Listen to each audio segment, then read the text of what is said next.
विद्यार्थी लोग, आज हम लोग फिर 10th क्लास के एक मॉडल सेट देने जा रहे हैं। उसको अवश्य ही पूरा तक पढ़िएगा। 1-1.5 मिनट देख के नहीं छोड़ना है, ज्यादा नहीं, 10-15 मिनट का है। पूरा देखने से आपको बहुत सारे सवाल इसमें से लड़ेंगे। आपको एग्जाम जो होने वाला है 2022 में मैट्रिक परीक्षा का। जैसे आज हम लोग अध्ययन करेंगे मुख्य रूप से कोयला का अध्ययन। देखिए यहाँ पर कोयला, यहाँ पर हम लिख सकते हैं कोयला, कोयला का अध्ययन, इसको अंग्रेजी में कोल बोलते हैं। कोल, हजारों लाखों साल पहले भूकंप होता था तो जंगल के जंगल चले जाते थे, कहाँ?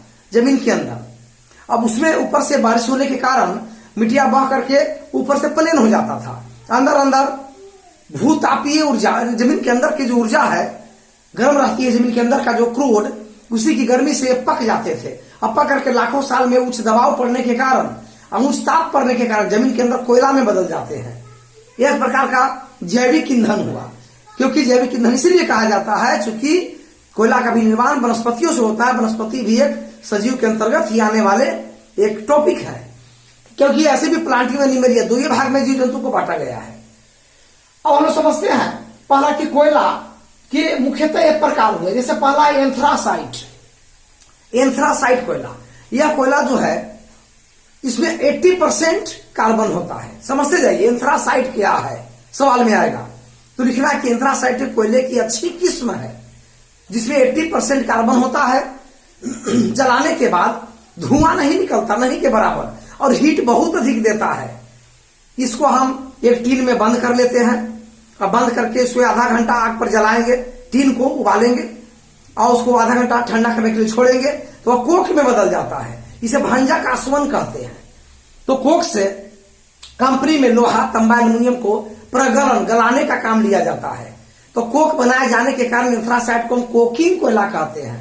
कुकिंग नहीं, कुकिंग मैंने भोजन बनाने वाला, और कोकिंग मैंने कोक बनाने वाला। तो कोक बनता है अक्सर एंथ्रासाइट कोयले से ही। 80% इसमें है, ताप बहुत अधिक देता है, हीट, इतना हीट देता है कि यह धातुओं को भी गलाने की क्षमता रखता है। खास करके भोजन के क्षेत्र में इसका उपयोग कम इसलिए होता है क्योंकि हल्के फल्के बर्तन को ही गला देगा, इसीलिए इसका उपयोग ज्यादा इंडस्ट्री में कोक बनाने और कोक के द्वारा या इनके द्वारा, खुद एंथ्रासाइट के द्वारा परगलन के काम में, बात पे भट्ठी में काम लिया जाता है, परगलन के काम में। तो आगे तो इस तरह से सवालों को उत्तर आप दे सकते हैं। वही है एंथ्रासाइट। पश्चिमी बंगाल का रानीगंज से कोयला ज्यादा मात्रा में निकाला जाता है। कश्मीर से थोड़ा बहुत वहां भी मिला है। चलिए आगे चलते हैं।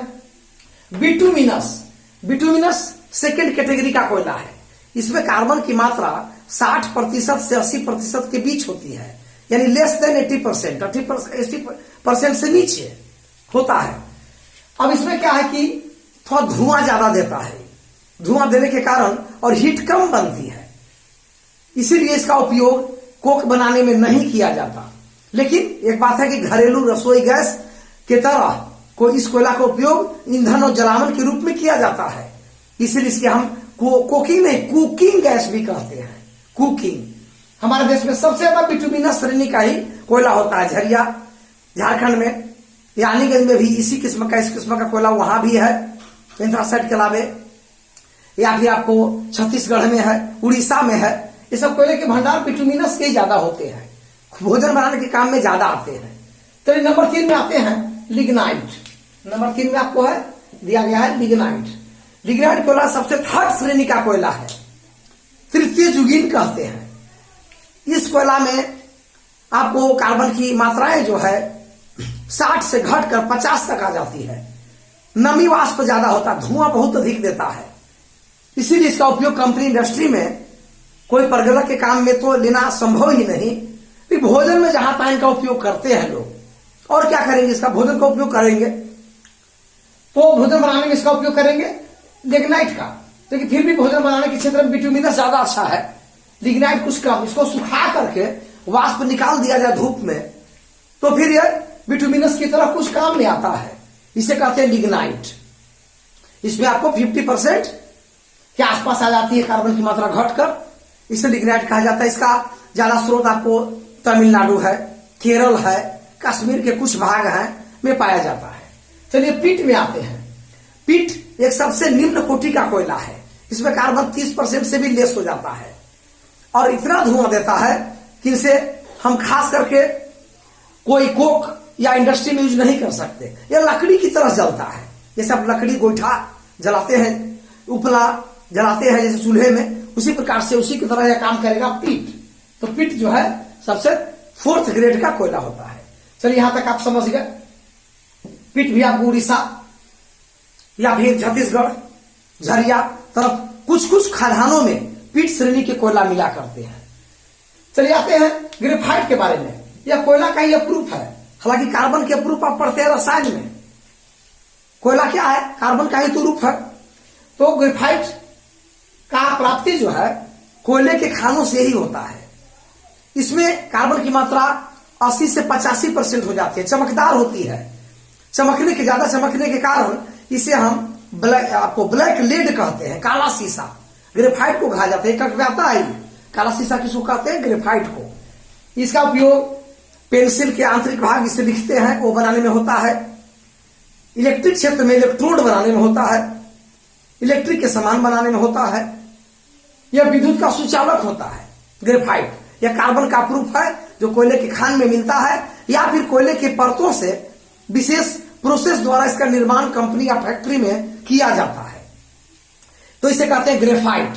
इसे काला शीशा के नाम से भी जानते हैं। चलिए आते हैं प्राथमिक ऊर्जा तथा द्वितीयक ऊर्जा, primary and secondary energy source. प्राथमिक ऊर्जा क्या है? प्राथमिक ऊर्जा उस ऊर्जा को कहते हैं, प्राइमरी एनर्जीज को बोलते हैं।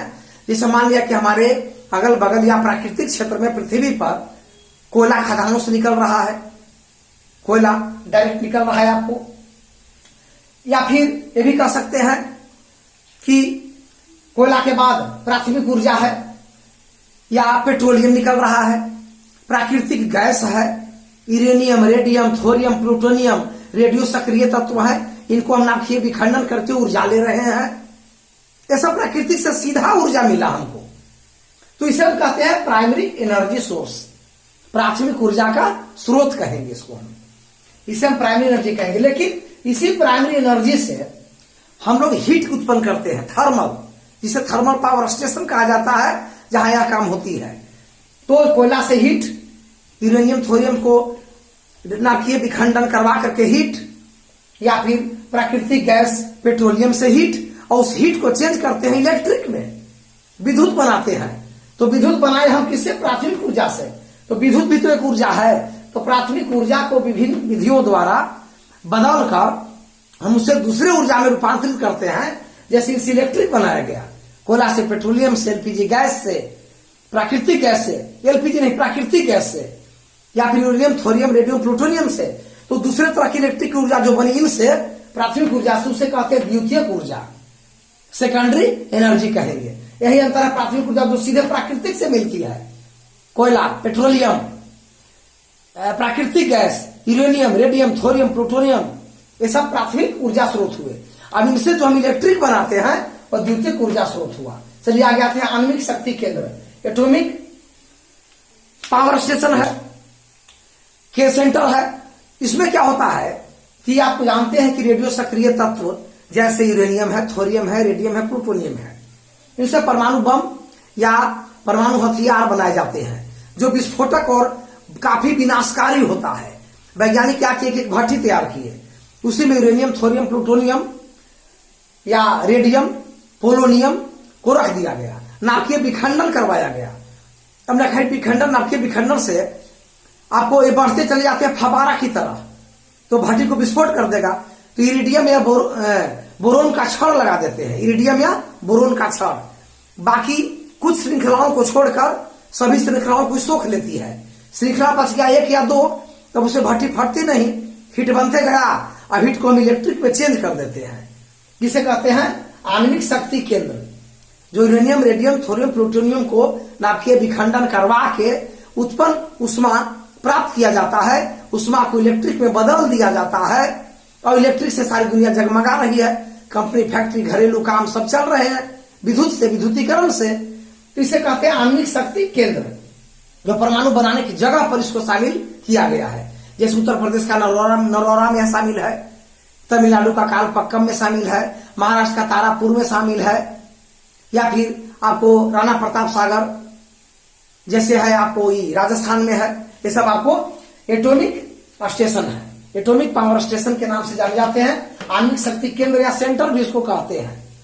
तो परमाणु बम बनाने की जगह पर इसका इस्तेमाल हम इलेक्ट्रिक बनाने में कर रहे हैं। चलिए ये आगे तो परीक्षा में आप लिख सकते हैं। चलिए आगे है 8वां में है परंपरागत ऊर्जा स्रोत एवं गैर परंपरागत ऊर्जा स्रोत। परंपरागत ऊर्जा स्रोत एवं गैर परंपरागत ऊर्जा स्रोत, conventional and non conventional energy source. परंपरागत ऊर्जा स्रोत में आता है कोयला, पेट्रोलियम, प्राकृतिक गैस, ये सब आता है आपको परंपरागत में, क्योंकि इसकी भंडार सीमित है। कुछ दिन के बाद ये समाप्त हो सकते हैं, तो हम लोग के पास कोई विकल्प नहीं बचेगा। इसे परंपरागत ऊर्जा स्रोत कहते हैं। अब अपरंपरागत में नॉन कन्वेंशनल में क्या आता है? सौर ऊर्जा, भूतापीय ऊर्जा, पवन ऊर्जा, सोलर प्लेट लगा करके एनर्जी बनाना, ये सब कभी खत्म होने वाले नहीं है। इसे हम कहेंगे आपको गैर परंपरागत ऊर्जा स्रोत। तो ज्यादा हमको किसको विकसित करने की जरूरी है? गैर परंपरागत ऊर्जा स्रोत को। सोलर प्लेट के अलावे पवन ऊर्जा, पवन भी खत्म हो, भूतापीय ऊर्जा, या फिर आपको खास करके पवन चक्की लगा दिया जाता है, आंधी तूफान में घूमता है, इलेक्ट्रिक बनाता है। ऐसे ऐसे का खोज करना होगा। ऐसे खोज करने से क्या होगा कि जब परंपरागत ऊर्जा स्रोत अर्थात कोयला, पेट्रोलियम, प्राकृतिक गैस का भंडार जब खत्म हो जाएगा, तो इनका उपयोग से हम लोग का कारोबार आगे बढ़ेगा, क्योंकि कभी खत्म होने वाली नहीं है। सोलर प्लेट, सौर ऊर्जा कभी खत्म नहीं होगा, पवन ऊर्जा खत्म नहीं होगा, या फिर आपको पवन ऊर्जा, सौर ऊर्जा, ये सब खत्म होने वाले नहीं है। भूतापीय खत्म नहीं होगा। इसको हम डेवलप करने की आवश्यकता है, क्योंकि जब परंपरागत ऊर्जा, कोयला, पेट्रोलियम, प्राकृतिक गैस खत्म हो जाएंगे, तो हम इसको लागू कर सकते हैं। इस तरीके से परीक्षा में तो उत्तर दे सकते हैं। ये सब आपको मिलेगा भूगोल से जुड़ा हुआ सब्जेक्ट से। भूगोल, ज्योग्राफी से जुड़ा हुआ मिलेगा। क्या लिख सकते हैं? ज्योग्राफी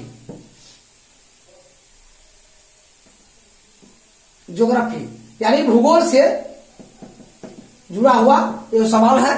तो भूगोल के सवाल हल करने में आपको काफी सहायता करेगा। साथ साथ अदर कंपटीशन में भी इनसे जुड़े हुए बातों को आप लिख सकते हैं। इसी प्रकार से ये हुआ आपको भूगोल संबंधी क्वेश्चन। और इसको देखिए, पढ़िए 2-4 बार और समझिए और याद करिए और पूरा वीडियो देखिएगा। आधा नहीं, ऐसा नहीं कि थोड़ा साइट और बिटवीन देख लिए और बाकी छोड़ दिए। प्राथमिक ऊर्जा, द्वितीय ऊर्जा, ये सब कोई रखे पता नहीं कि प्रथम प्राकृतिक से मिलने वाली ऊर्जा है, इनसे निर्मित द्वितीय ऊर्जा हुई, जैसे कोयला प्राथमिक ऊर्जा हुआ, और कोयला से हीट में बदलेंगे, हीट से इलेक्ट्रिक बनाएंगे, तो इलेक्ट्रिक हो गया द्वितीय ऊर्जा। इस प्रकार से सबको देखिए। परंपरागत खत्म होने वाली ऊर्जा, भंडार सीमित है। अपरंपरागत जैसे आपको हो गया, आप परंपरागत में क्या बताया अभी, जैसे सोलर प्लेट से सौर ऊर्जा जो कभी खत्म होने वाली नहीं है, या फिर पवन ऊर्जा खत्म होने वाली नहीं है, भूतापीय ऊर्जा खत्म होने वाली नहीं है, यह अपरंपरागत हो। नीचे तक देखिए और सबको समझिए, लाइक, सब्सक्राइब, शेयर करिए ताकि सबको फायदा मिलता रहे। फिर हम इसको वीडियो को लेकर के आएंगे। धन्यवाद।